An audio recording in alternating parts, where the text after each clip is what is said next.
Hello, hello. I hope you're doing well. So I'm jumping in on Sunday because I'm on the road all this coming week, and I wanted to kind of connect in and continue the thread of the last couple of live streams where I've been like deep in thinking about graph types and like what's a small tip or a small thing that we can do that we can bring into our classrooms to make things a little bit easier as our students are making their graphs.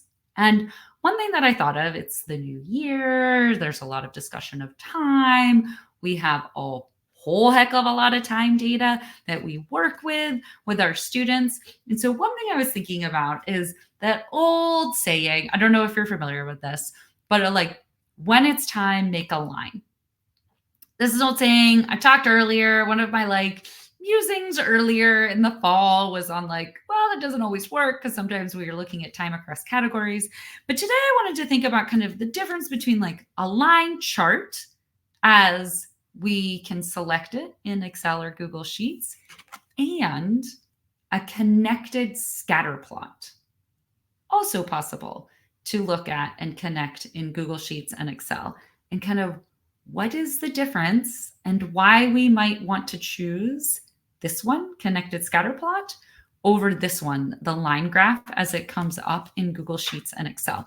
So I want to share out a little bit of an example of kind of what is going on. So here we're looking at some data from the 1990s to early 2000 for penguin counts of Adelie chick. So a specific kind of penguin in a specific location. We're looking from the Palmer Station Antarctic Research Area. That's where they were counting these chicks, which this Palmer Station Antarctic Research Station is on the Western Antarctic Peninsula. So that's the like arm that comes up off of Antarctica that gets really close to the base of South America. If you are not familiar of looking at images of Antarctica. So what we have is each year we have a total count of chicks across the different rookeries and across the different nests of all of these like totally adorable, oh my goodness, Adelie penguins are so cute. I have never been, but I have spent a lot of time looking at pictures because I really like penguins. But what I want to do is sort of point out, like, this is what happens if I have gone to Excel and I have asked it to make a line chart of the data. Yeah, sorry. Just making sure this is actually what I want to be looking at. Oh, don't we love it going live stream and wobbling in real time? Okay, so this is what happens when Excel makes a line chart. It's also what happens when Google Sheets does it too. Okay, so what I want to note is that we've got 1992, 1994, 1995, 1996, 1997, 1998, 99, 2000, and they are all equally spaced. We've got each of our rows of this data table all equally spaced showing up here. But there's a problem, right? There is a difference in time between 1994 and 1995 and 1992 and 1994. But on this representation, when we select line chart, line graph, what is it that it actually shows us? Just line. Excel calls it a line. It reads it in equal spacings, meaning it kind of reads each of these years as basically a category, not as a number. Okay, so this other thing that I kind of jumped down too quickly, let me go back to it. This is what the data look like if we take the exact same data and if we plot it as a connected scatter in Excel. And so what are we seeing? Now there's a visual. 1993 shows up on our x-axis, on our horizontal, because it is reading the year as a number. And therefore, that number sequence, 1993 comes after 1992 and comes before 1994. And so if you have time series data that you are working with your students, and there are gaps in timing, like there was in that example penguin data set that I just showed you, where we didn't have case counts from 1993. Now, I just kind of created this example data set to show you this reality of a line, selecting line in Excel and Google Sheets works until it doesn't. So I just want to put out that caveat. They actually did collect information about Adelie chicks in 1993. I just moved it out to show you this reality, this underlying thing, because sometimes we are working with data and we have a gap.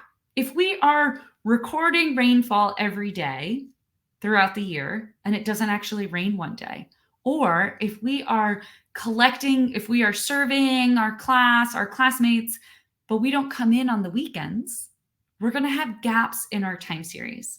And it's maybe important to your question to honor that there is a longer time gap in that time series.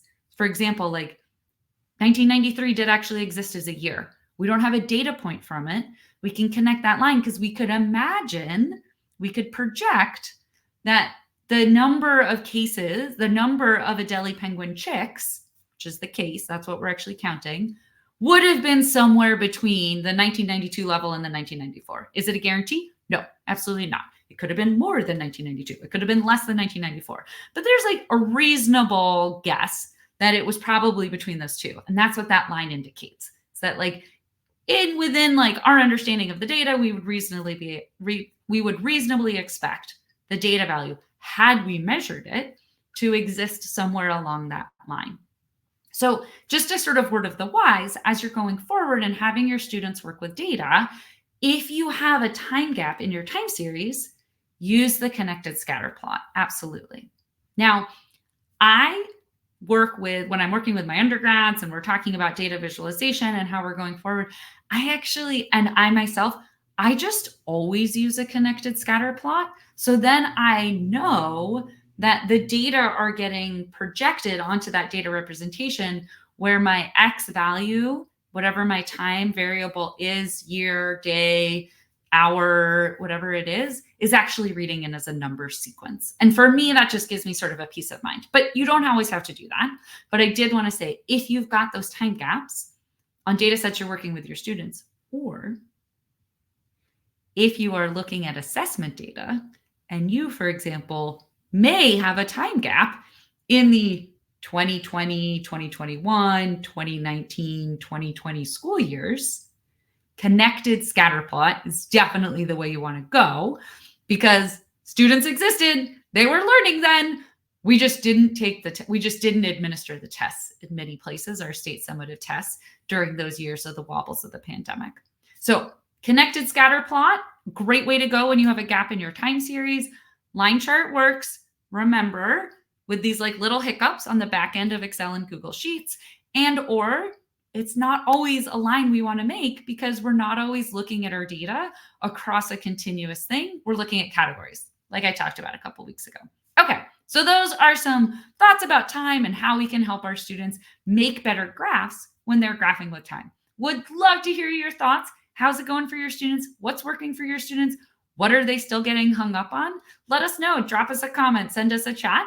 Would love to hear. And then we can put together some resources in this new year for you around time and this like tricky thing that we all understand and our students often really struggle with graphing. Until then, until next week. Bye.